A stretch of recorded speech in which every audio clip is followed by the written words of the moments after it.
नमस्कार, आप देख रहे हैं 4 PM गुजरात और मैं हूं आपके साथ प्रगति ठाकुर। गुजरात में होने वाले विधानसभा उपचुनाव के लिए आम आदमी पार्टी ने अपने प्रत्याशी की घोषणा कर दी है।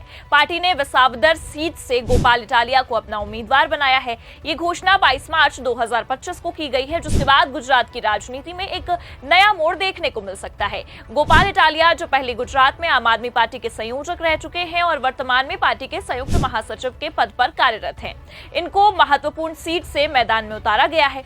ये फैसला आपकी ओर से गुजरात में अपनी स्थिति को मजबूत करने की रणनीति का हिस्सा भी माना जा रहा है, खासकर तब जब पार्टी हाल के दिनों में दिल्ली विधानसभा चुनाव में हार का सामना कर चुकी है।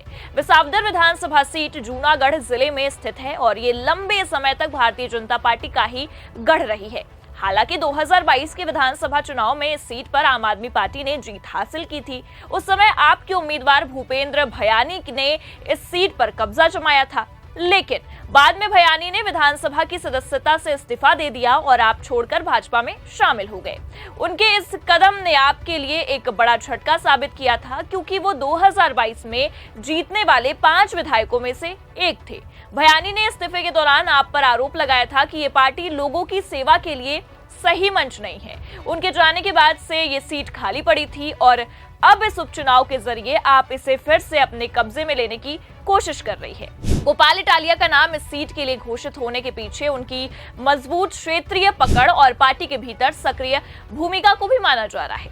इटालिया गुजरात में आपके प्रमुख चेहरों में से एक हैं और कई सामाजिक व राजनीतिक मुद्दों पर अपनी मुखर राय के लिए भी जाने जाते हैं और उन्होंने भ्रष्टाचार और शासन में पारदर्शिता जैसे मुद्दों को लेकर लगातार आवाज भी उठाई है। गुजरात में आपकी राजनीतिक जमीन को मजबूत करने में उनकी अहम भूमिका रही है, खासकर तब जब पार्टी ने 2022 के विधानसभा चुनाव में 5 सीटें जीतकर अपनी उपस्थिति दर्ज की थी। हालांकि उस जीत के बाद भयानी जैसे नेताओं के पार्टी छोड़ने से आपको नुकसान भी हुआ था। ऐसे में गोपाल इटालिया का चयन इस बात का संकेत है कि आप इस सीट को वापस हासिल करने के लिए कोई कसर नहीं छोड़ना चाहती है। अब आपको बता दें कि गुजरात की राजनीति में आम आदमी पार्टी पिछले कुछ वर्षों से तीसरे विकल्प के रूप में उभरने की कोशिश कर रही है।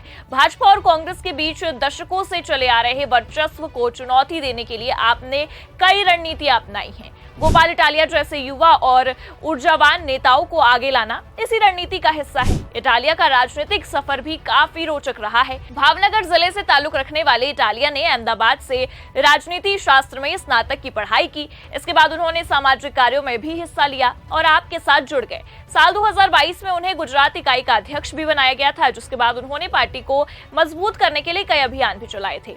हालांकि वो उस साल विधानसभा चुनाव में अपनी सीट से जीत हासिल नहीं कर सके थे।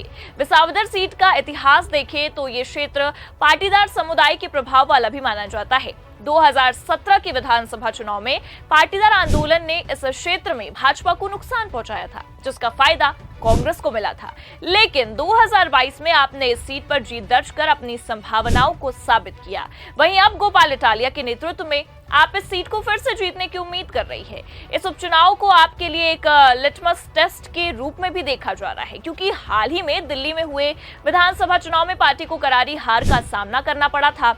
उस हार के बाद आपके कई बड़े नेता जैसे अरविंद केजरीवाल और मनीष सिसोदिया अपनी अपनी सीटें हार गए थे, जिससे पार्टी के राष्ट्रीय छवि को झटका लगा था। इस उपचुनाव में गोपाल इटालिया का मुकाबला भाजपा और कांग्रेस के मजबूत उम्मीदवारों से होने की संभावना है। भाजपा इस सीट को अपने पुराने गढ़ के रूप में देखती है और भूपेंद्र भयानी के जाने के बाद भी इसे वापस लेने के लिए पूरी ताकत लगा सकती है। वहीं दूसरी ओर कांग्रेस भी इस सीट पर अपनी दावेदारी मजबूत करने की कोशिश करेगी, क्योंकि वो गुजरात में अपनी खोई हुई जमीन को वापस पाना चाहती है। ऐसे में ये उपचुनाव एक त्रिकोणीय मुकाबले का रूप ले सकता है, जिसमें आपके लिए जीत हासिल करना आसान नहीं होगा। अब आपको बता दें कि आम आदमी पार्टी की रणनीति की अगर बात करें तो वो इस चुनाव में स्थानीय मुद्दों को उठाने पर जोर दे सकती है। शिक्षा, स्वास्थ्य और बिजली जैसे मुद्दों पर आपका फोकस रहा है और गुजरात में भी पार्टी इन मुद्दों को लेकर जनता के बीच जा रही है। गोपाल इटालिया ने पहले भी भ्रष्टाचार और सरकारी नीतियों के खिलाफ आवाज उठाई है, जिससे वो इस चुनाव में अपने पक्ष में इस्तेमाल कर सकते हैं। इसके अलावा आपके राष्ट्रीय संयोजक अरविंद केजरीवाल और अन्य बड़े नेताओं के इस उपचुनाव में प्रचार के लिए गुजरात आने की संभावना है, जिससे पार्टी को अतिरिक्त बढ़त मिल सकती है। फिलहाल के लिए इस खबर में इतना ही। ऐसे ही तमाम राजनीतिक खबरों के लिए देखते रहिए 4 PM गुजरात। नमस्कार।